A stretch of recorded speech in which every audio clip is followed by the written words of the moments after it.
Hey, what's going on, everybody? Welcome back to Ol'SargeCollects. My name is Dan, and this is episode 19 of the Diamond Star set. In previous episodes, going in numerical order, I covered card number 72, Tony Piet, and also card number 73, Fritz Ostermuller, also being one of my favorite cards in the set. Card number 74, Tony Lazzari, and then card number 75, Irvin Burns. Continuing in numerical order, I've got card number 76, Bill Rogell. So let's go ahead and learn a little bit about Bill. So card number 76, Bill Rogell, he was born in 1904 in Springfield, Illinois. He made his major league debut in 1925 as a shortstop for the Boston Red Sox. Rogell was used as a utility player for most of his time in Boston and never had a good season. In 1930, however, he was traded to the Detroit Tigers and became the team's starting shortstop. Rogell shared the infield with Charlie Gehringer, Marvin Owen, and Hank Greenberg. Together, they finished second in the division in 1933. The following season, they added Mickey Cochran to the roster and would go on to winning the 1934 pennant and would also win the 1935 pennant and World Series. Rogell continued to be a formidable batter and infielder until he had an injury in 1938. After the 1938 season, he was traded to the Chicago Cubs.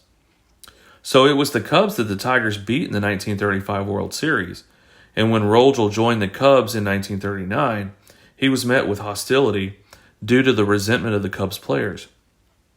Bill rode the bench for most of the 1939 season, and after the season ended, he decided to retire rather than go on another year with the Cubs. His lifetime batting average was .267, and Bill spent the bulk of his retirement as a member of the Detroit City Council. At age 94, he threw out the first pitch of the final game at Tiger Stadium in 1999, and Bill Rogell died at the age of 98. Let's take a look at the back of the card. And the back of this card is a blue back from 1935, and it gives the stats for 1934. On the front of the card, you've got Bill in the forefront with really just a headshot, and he looks like he's sitting in the dugout as you've got railing in the back in the background, and the railing is colored blue. So really showing off some of those 1930s colors for these cards. So that Art Deco style.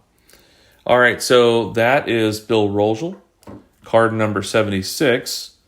And let's take a look at card number 77.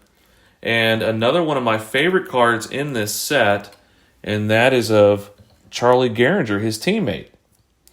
So together they were the shortstop and second baseman on the Detroit Tigers, and they were definitely a double play force to be reckoned with. Charlie Gehringer, a.k.a. the Mechanical Man, was born in 1903 in Fowlerville, Michigan. He made his major league debut in 1924 as a second baseman for the Detroit Tigers. Gehringer played his entire 19-year career with the Tigers and is ranked as one of the best fielding second basemen of all time. He helped the Tigers to win 3 American League pennants and the 1935 World Series. He was selected to the first 6 All-Star games. In 1937, he was the American League batting champ and was also voted as the American League MVP. He was the American League stolen base leader in 1929. So I highly recommend reading more about Charlie Gehringer. I find that he has a very interesting career. So one tidbit about his career is when he first came up to the Tigers, he was managed by Ty Cobb. And he gained a lot of valuable skills and knowledge from Ty Cobb. So he compiled a .320 batting average with 2,839 hits. And he also had 1,427 RBIs. So he also set a career record of 1,444 double plays, which wasn't beaten for decades. And a lot of those double plays included his teammate Bill Rogell. So in 1942, the 39-year-old joined the U.S. Navy as a lieutenant and served through the end of the war in 1945. So, Charlie, thank you for your service. Upon his discharge, he made the announcement that he would also be retiring from Major League Baseball.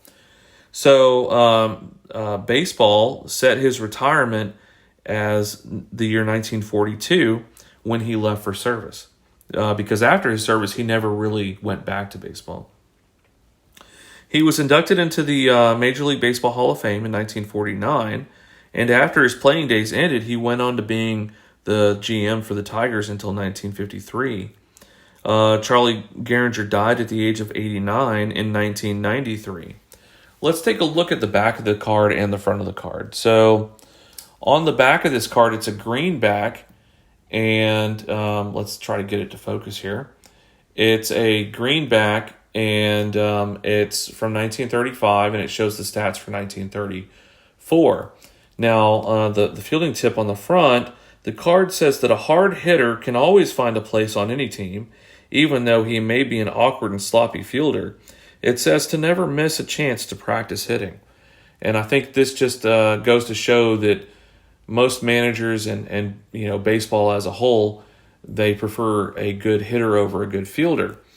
So the front of the card, this is again one of my favorite cards, and it shows Charlie in the forefront in a batter's pose, and he's got a couple of other teammates behind him. The sky is blue, the grandstands are dark blue, and then you've got some orange and some yellow as part of the field. Now, I think that Charlie Gehringer in this card has a very striking resemblance to the actor John Cusack. So take a look at him and then picture John Cusack. And John Cusack is an actor that played in the movie 8 Men Out. All right, so another tidbit about this card that is common for this card is that print mark that you see up here in the top of the card. And I think, this card was, wherever this card was on the original sheet, had that print mark, as it's common for this card. You see it on almost every single card of Charlie Gehringer in this set. So this is card number 77, Charlie Gehringer in an SGC 5. One of my favorite cards of the set. All right, the next player has a really cool name, and that is card number 78, and that is player Joe Kuhel. So let's learn about Joe Kuhel. He was born in 1906 in Cleveland, Ohio. He made his major league debut in 1930 as a first baseman for the Washington Senators. Joe played 18 years in the majors, and during that time he played for only two teams, the Senators and the Chicago White Sox. And what's interesting is he went from the Senators to the White Sox, back to the Senators, and then finished with the White Sox. He compiled a .277 batting average, 2,212 hits, and 1,049 RBIs. He retired from baseball in 1947. He went on to managing the Senators for 2 seasons, and unfortunately his Major League Baseball career wasn't as cool as his name. Joe Kuhel died in 1984 at the age of 77. And let's take a look at the card and the back of this card.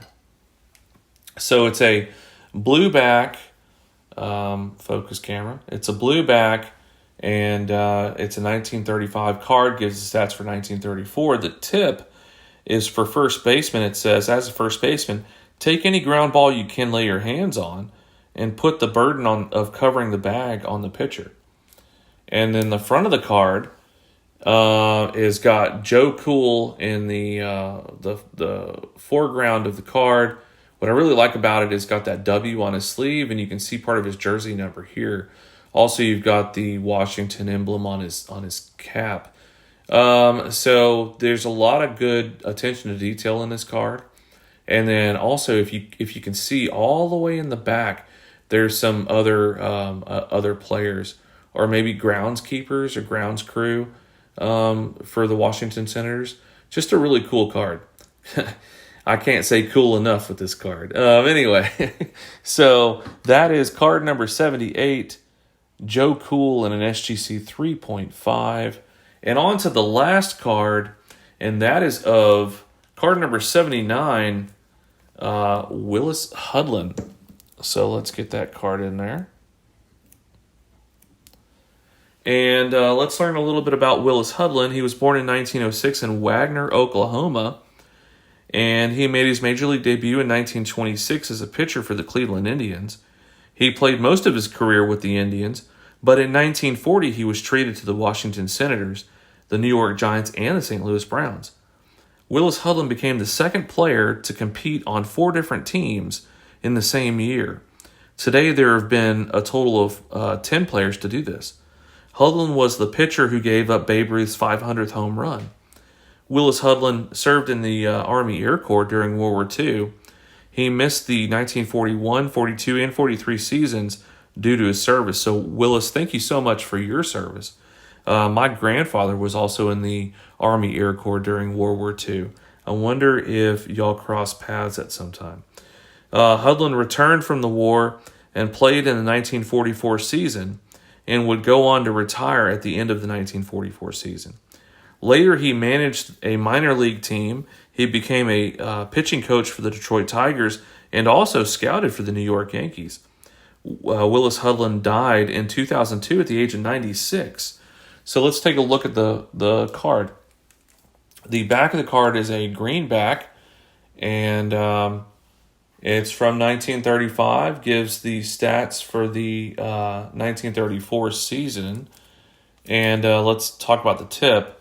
The tip on the card suggests that pitchers practice fielding bunts to become proficient at fielding the bunt and tossing the ball to first base.